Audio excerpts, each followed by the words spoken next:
And now it's time for the further adventures of Big John and Sparkie. Today's chapter is entitled, Yukie Takes the Stand.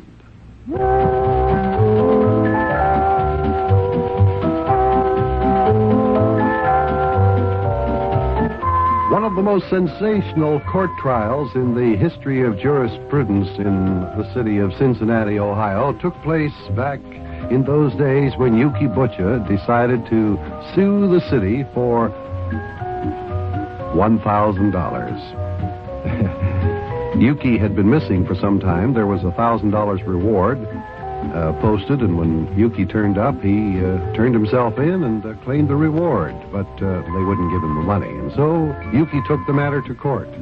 Today, he's acting as his own lawyer. Now, you say your name is Big John, hey? Well, tell me this, Big John. Why don't they call you Little John? Well, I don't exactly know. Uh-huh. So I thought. You don't know, hey? Isn't that rather odd? Surely you know why you have the name you have. Why do they call you Big John? Why don't they call you Little John? I'll tell you why. Everybody calls you Big John because you're bigger than you are little. That's why. I guess you're right. Now, Big John, tell the court, what is your occupation? Why, I'm a mimeograph operator. I operate the mimeograph machine down at the family radio station. Is that right? Tell me, was there or was there not a reward of $1,000 offered by the city for the return of one Yukie Butcher? There was. That is all. You may return to your seat, beg your Little John, as the case may be. All right, thank you. Well, I certainly don't see what he's getting at. Well, we shall soon see. Move over, Sparkie, and let me sit down here. Boy, Big John, what's Yukie going to do now? I don't know. Just have to wait and see.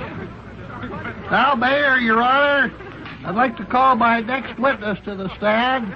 I am now going to question Yukie Butcher. Hey, did you hear that? Yukie's calling himself to the witness stand. He's going to ask himself questions. Shh, Sparkie, be quiet. You're not supposed to shout out like that in the courtroom. Now sit down there and behave yourself. Mayor Plumfront doesn't look like he knows what to do about Yukie calling himself to the witness stand. I must say, Yukie has certainly thrown this court into confusion, to say the least. He sure has. Look at him. He's sitting up there in the witness stand with his arms folded across his chest, and he's waiting for the mayor to make up his mind.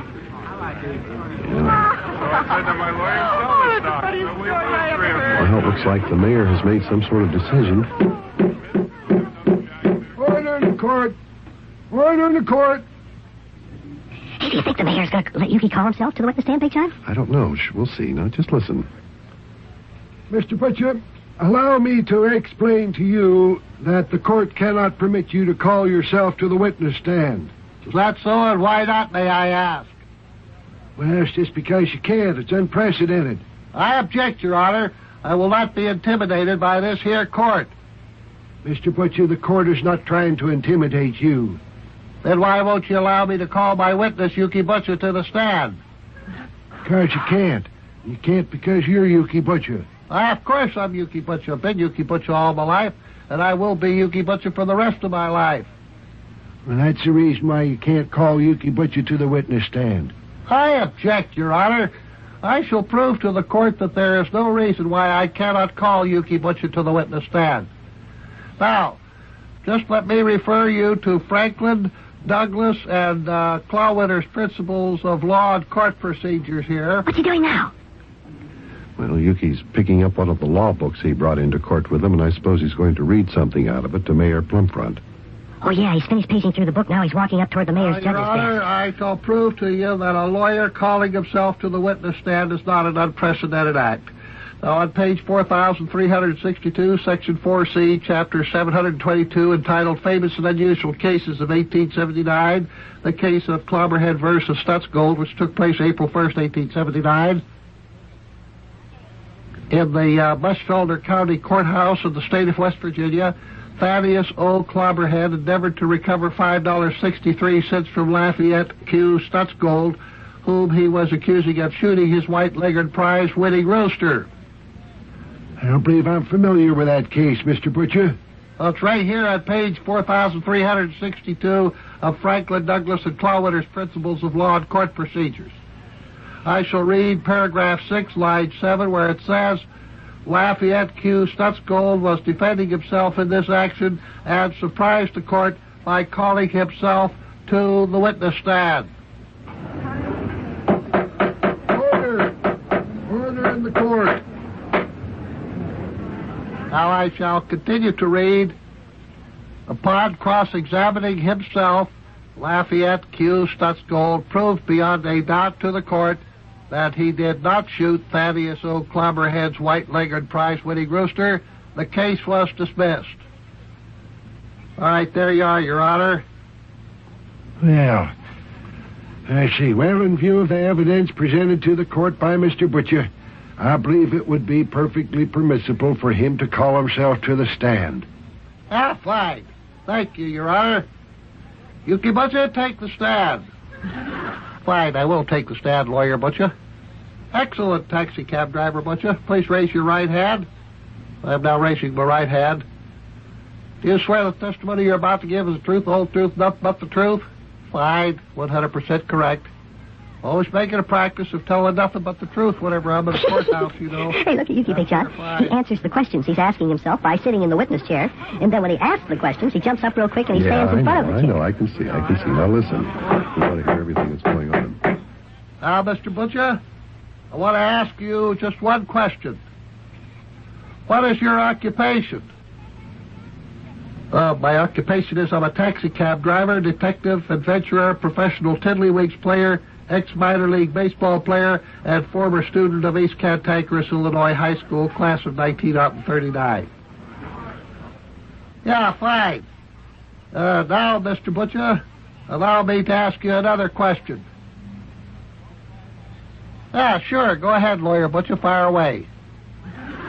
Taxicab driver Butcher, tell the court, did you or did you not disappear from the city for a period of 2 weeks just recently? I did. Then, taxicab driver Butcher, was there a reward offered to anyone who found you and turned you in? Well, I guess there was, Lawyer Butcher. There were signs up on every telephone pole in town telling about it. That is correct. Did it say whether or not it made any difference who turned you in? No, I guess it didn't. Just said the police department would pay $1,000 reward for anybody who found Yukie Butcher. That's right. And was Yukie Butcher found, taxicab driver Butcher? Well, yes, Lawyer Butcher, he was found. Well, tell the court, taxicab driver Butcher, just who found Yukie Butcher? Why, I did, Lawyer Butcher.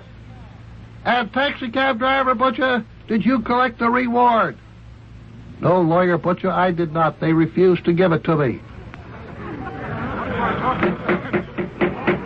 Your Honor, you just heard what the witness said. A reward was offered for the return of Yukie Butcher. The posters did not say whether or not it mattered who turned in Yukie Butcher. Yukie Butcher turned in Yukie Butcher. And Yukie Butcher was not given the reward. I say this here is unlawful. And I demand that my client, namely me, be given the $1,000 reward, and thereon I rest my case.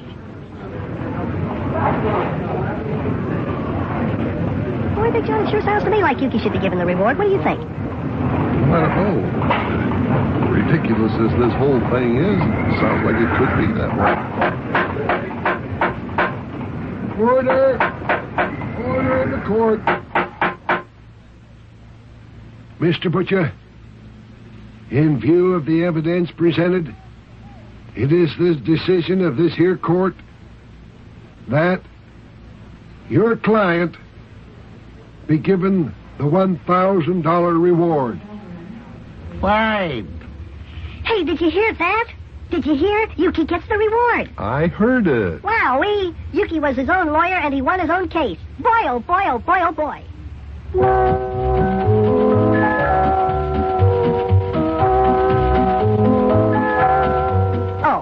you, that Yukie Butcher is really something. I wonder what he'll come up with next. He's always coming up with a surprise.